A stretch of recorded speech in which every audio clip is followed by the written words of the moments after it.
Hey, what's up, dude? It's me, Mr. Airon here, the cool dude here. Welcome back to another video. So today's video, we're going to be covering about the third period about the Native American history in a historical timeline.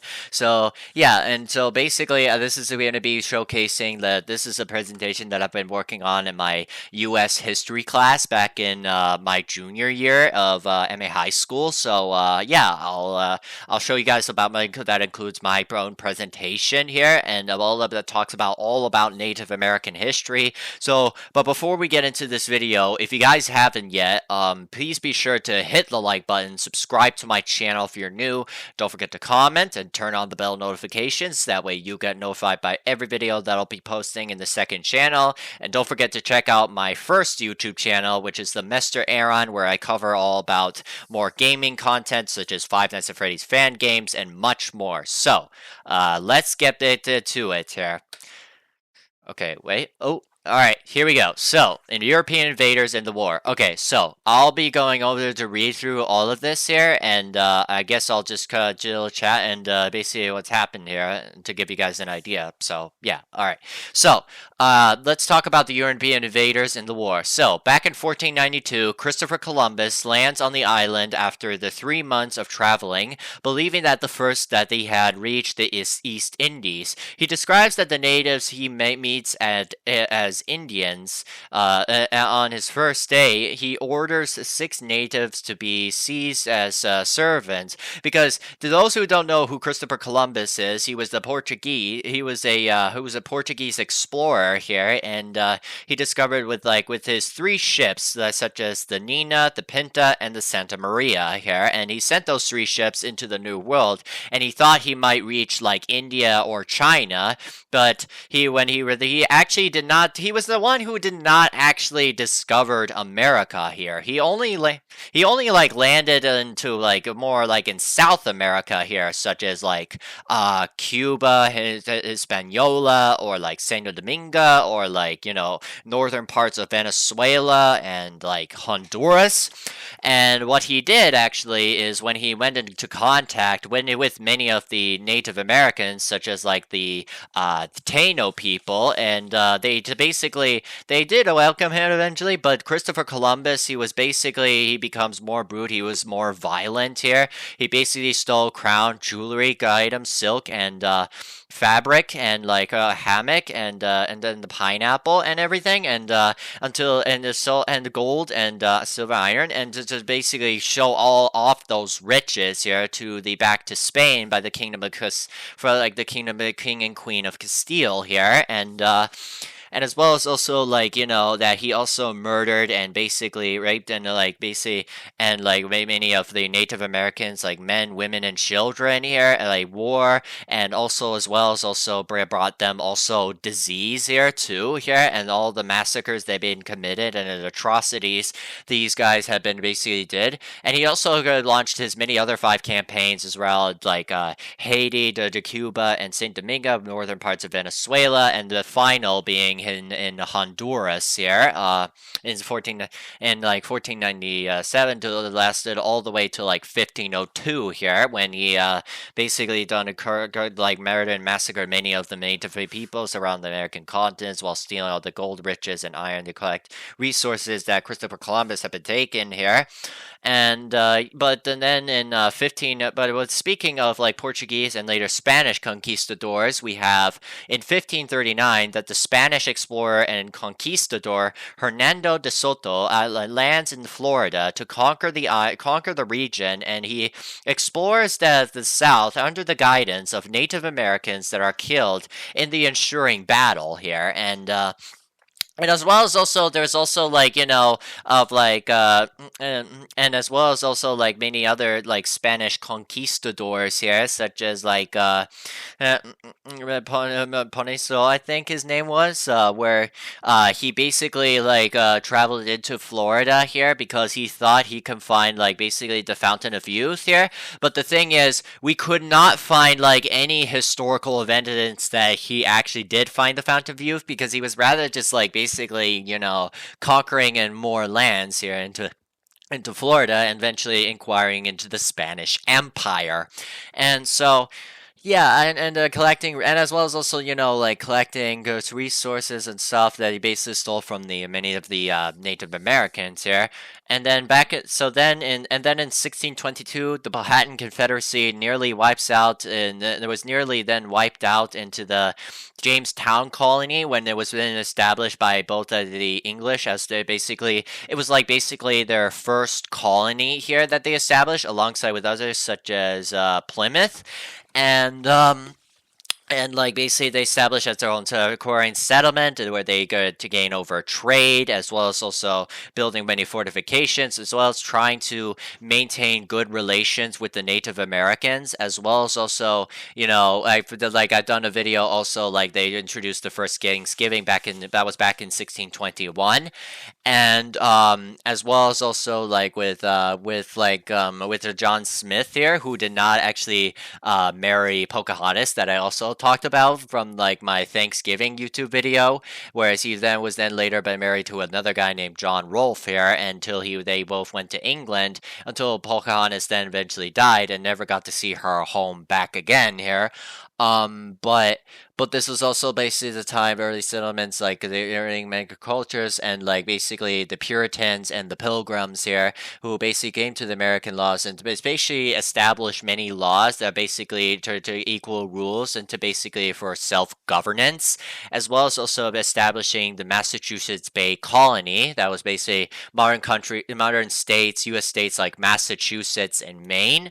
And then and so basically, and then now and also and this was also time of the 1636 to 1637 that the Puriquet War in Connecticut and Rhode Island eventually destroyed 600 to 700 natives, and the remainder are sold into slavery in Bermuda.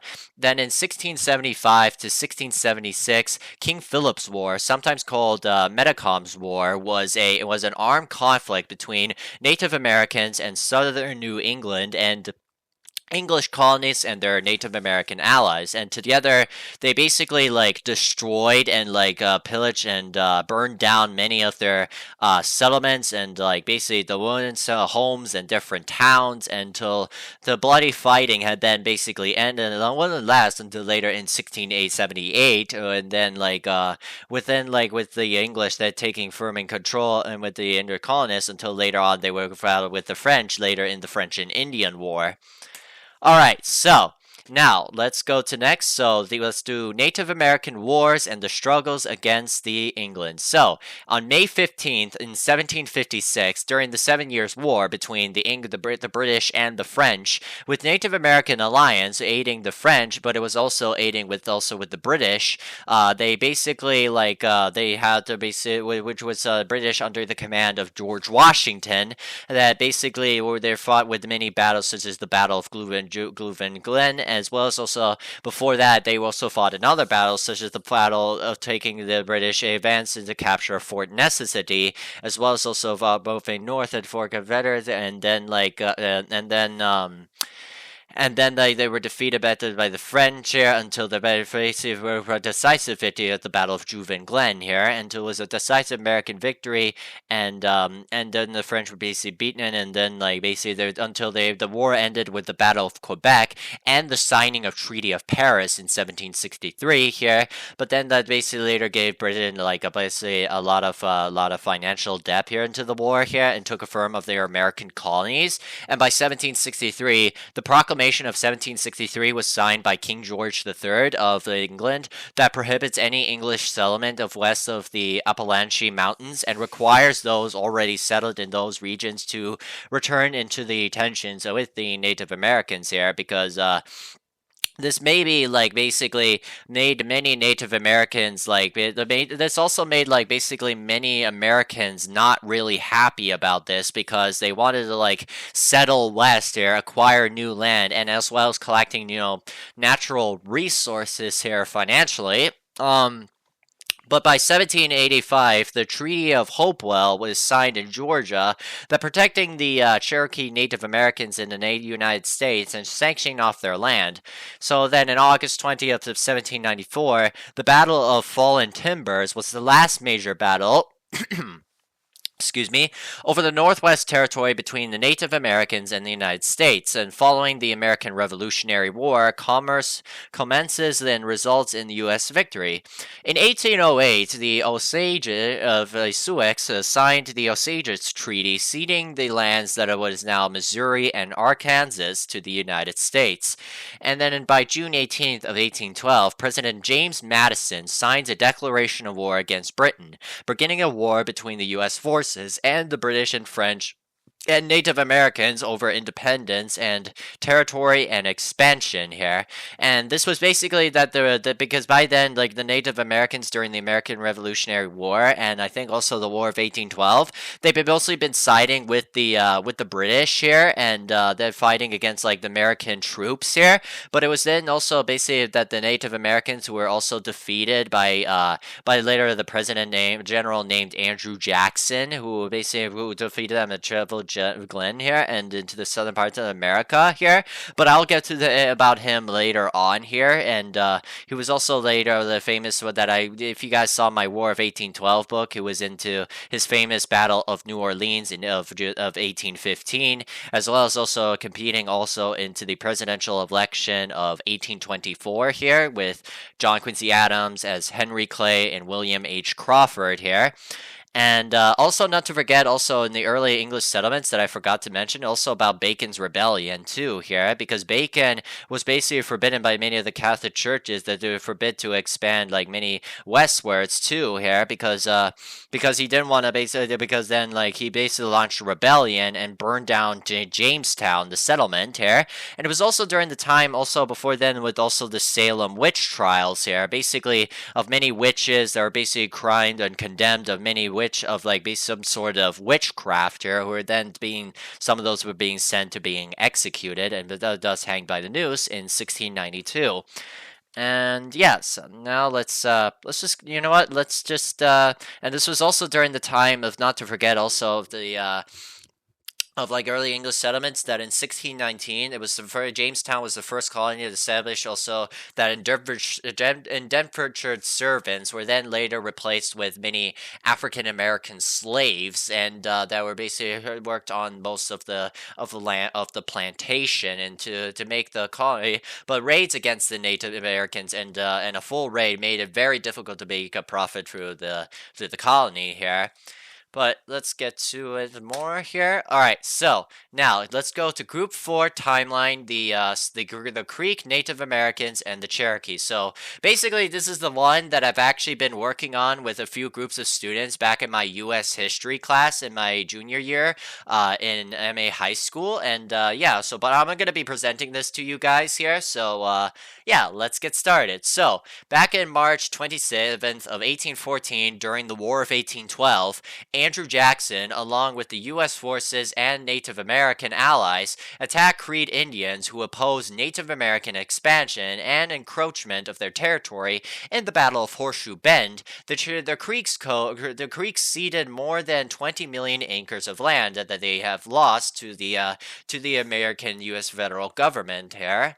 And by May 28th of 1830, after Andrew Jackson was basically declared as president following the election of 1828, he basically signs the Indian Removal Act, which gave plots of land of the Mississippi River to Native American tribes in exchange for land that is taken from them. So, like, basically, that forced them to, like, many Native Americans to move westwards into many western habitable land here, and forced out their tribes and their homes here, and which caused a lot of panic and trauma and starvation, and basically and they're also like basically they were now treated really well, and like as well as also there was also like many wars with many of the Seminolese wars, but it was then later won in victory by the American federal government, and they were still had to be forced to move in westwards here, and there was many Indian rebellions, but they were then later have been suppressed here. Um, but but by then, by 1836, the last of the Creek Native Americans leave their land for Oklahoma as a part of the Indian removal process, because it was then later continued by Andrew Jackson's later successor, the eighth president, Martin Van Buren, who continued this Native American process that would later lead to like what is now known as the Trail of Tears here, which then like basically massacred over 300,000, like 100,000, many of the Native American population here. But by 1838, the only 2,000 Cherokees have been left into their land in Georgia and crossed the Mississippi River, and President Martin Van Buren enlists General Winfield Scott and 7,000 troops speed up the process by holding up the gunpoint and marching them 1,200 miles. More than 5,000 Cherokee dies as a result of the tribes and their hardships, and the deaths during the journey would be known as the Trail of Tears that I mentioned. So here are two pictures of that. So this is Andrew Jackson. He was the seventh president of the United States. And below here is the Battle of Horseshoe Bend that I mentioned, that sold acres of lands from Native Americans, that took place from March 27th of 1814.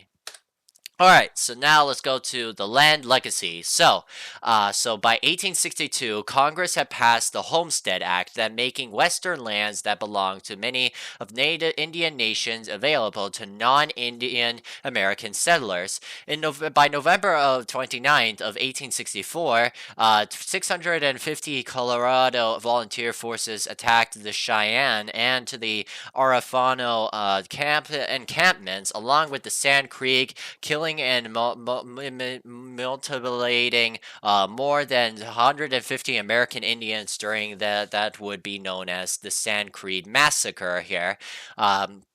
And like, because this is also basically during around the time period also about the U.S. Civil War here, and so you guys might be wondering, which sides do you think that the Native Americans side with? Well, because the real answer is that the Native Americans actually sided with both the Union in the North and the Confederacy in the South, and they some of which they've been fighting for their own lands, for their home territory, for their tribes, and as others basically went into the Union who also fought these reasons, but also about freedom also too here.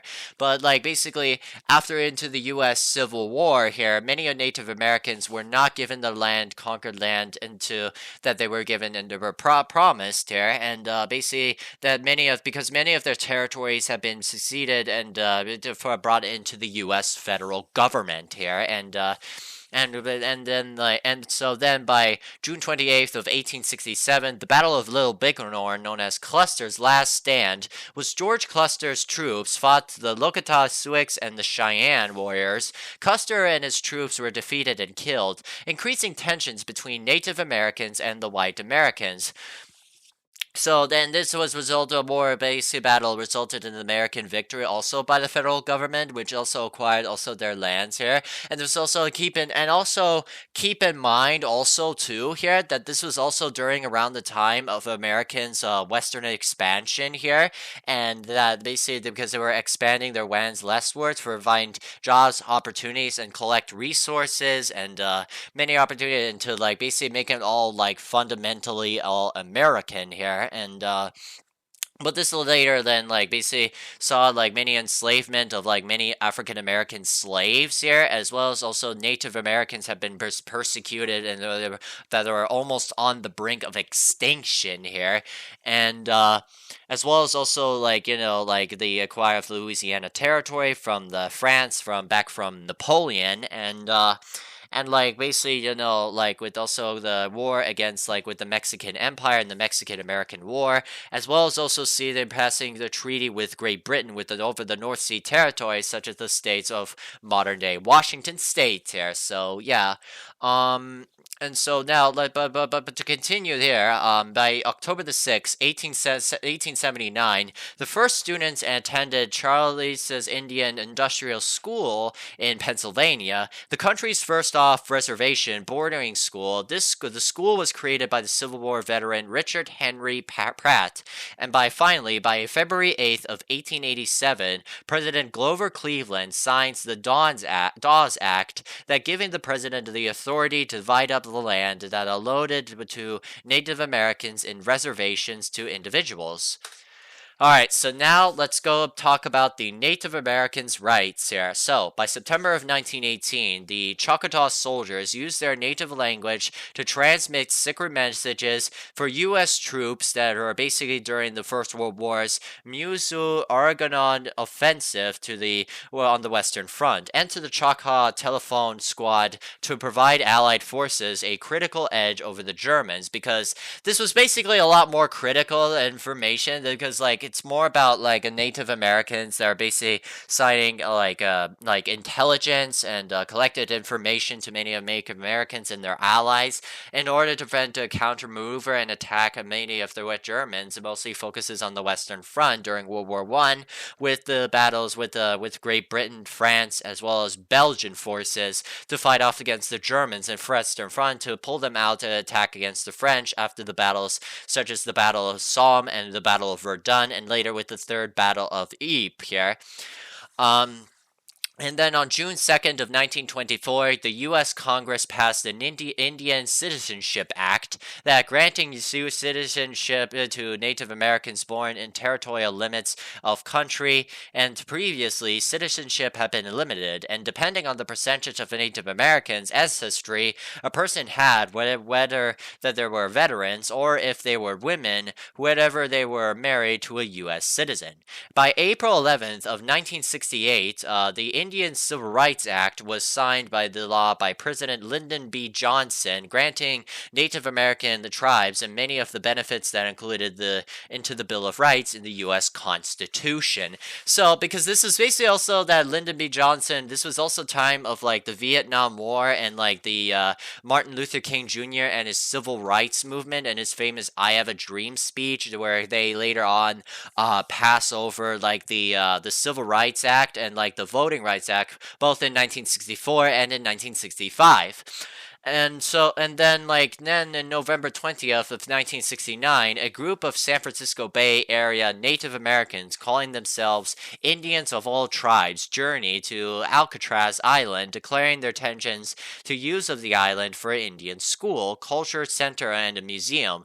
Referencing Europeans' colonization of North America, they claimed the Alcatraz as their by right of discovery. On June 11th, 1971, armed federal marshals descended on the island and removed the last its Indian residents here. And because I've actually visited the Alcatraz before in San Francisco with my family, and it's actually really cool, really fascinating. But I can see why it's also basically it also can be used as also as a prison here, and it's also markings for many Native Americans that represents many the European colonization as rights as theirs, as a cultural center, as a museum, but also as a school, and also but I also see it as more also as a prison too. Many prisoners who were kept there in the war, and it's also many citizens that were basically punished for basically any sort of act or a heinous act or any sort of crimes that you've been committed in the U.S. here. And as well as also many others, such as that I've also visited. I thought it was interesting. Some of the U.S. World War One veteran, that basically that one of the prisoners that I believe I think that were preventing them for basically that was at the time of the First World War, that one of them the prisoners had thought to basically lead a soldier, and they later fought in the First World War, and the Americans in the Western Front, I believe here. And you can see those two pictures on the right there. You can see. Alright, so now let's talk about the rebellion. Okay, so on November 26, 1970, on Thanksgiving's Day, the AIM members seized the replica of the Mayflower in Boston Harbor, declaring the holiday as a national day of mourning.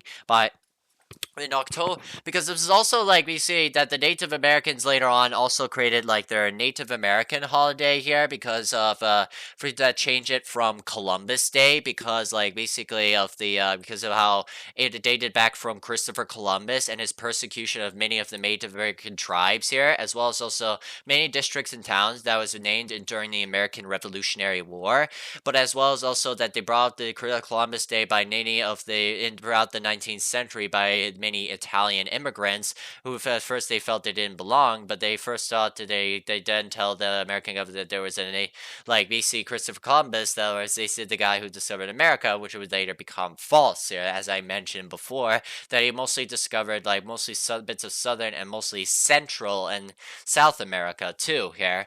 But yeah, but yeah, but they later changed it to Native American Native American Day, and because like more or indigenous people more appropriately because of like basically they want to celebrate their own traditions, their cultures, and their with also their society, and like basically to celebrate the sacrifice and persecution and the cultural traditions for many different all these Native American tribes here, and then we still have it today here that's still being celebrated.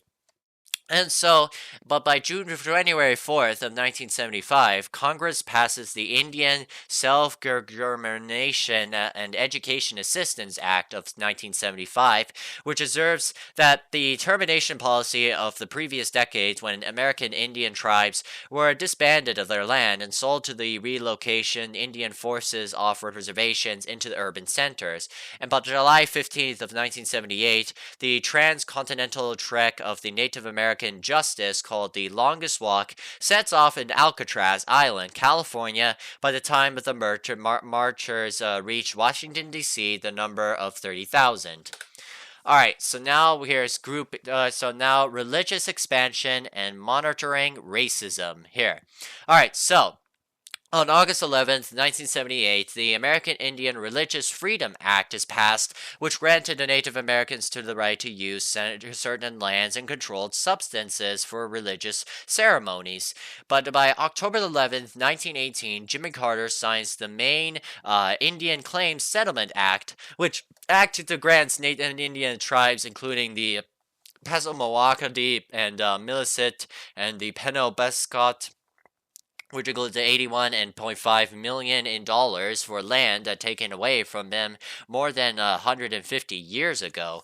And by November 16, 1990, U.S. President George Bush signs the Native American Graves Protection and Repatriation Act into law. The act requires the federal agencies and museums that receive the federal funds and repatriate Native American culture items on their respective people. In October 1990, the National Coalition of Racism in Sports and Media is established by leaders in the National Congress of American Indians to organize against the use of Indian names, such as logos, symbols, and mascot sports. All right, so and that's it. So then I want you guys also to write these three questions that I want you guys to write in the comments below. So so what do you guys think? What do you think that the themes or the similarities do you see throughout US history regarding Native Americans? And also, what were some highs or lows for Native Americans in US history? And finally, should the US government pay reparations to indigenous people for the crimes committed against them throughout history? Please let me know and share you guys' thoughts down in the comments below. But that's basically all the time. That's all the reading. That is still the evidence that I gave you guys here. I hope you guys enjoy it. And if you guys want to basically read more history about the Native Americans, I'll send kind of a link in the description below. But that's pretty much it. I'll see. And then if you guys want to see more history content like this, then what are you waiting for? Be sure to hit the like button. Subscribe to my channel if you're new. Don't forget to comment and turn on my bell notifications. That way you get notified by every video that I'll be posting in the channel. And yeah, I think that's pretty much about it. So yeah, I'll say anyways, take care and I'll see you guys in my next video. So, Mr. Aaron's out. Peace.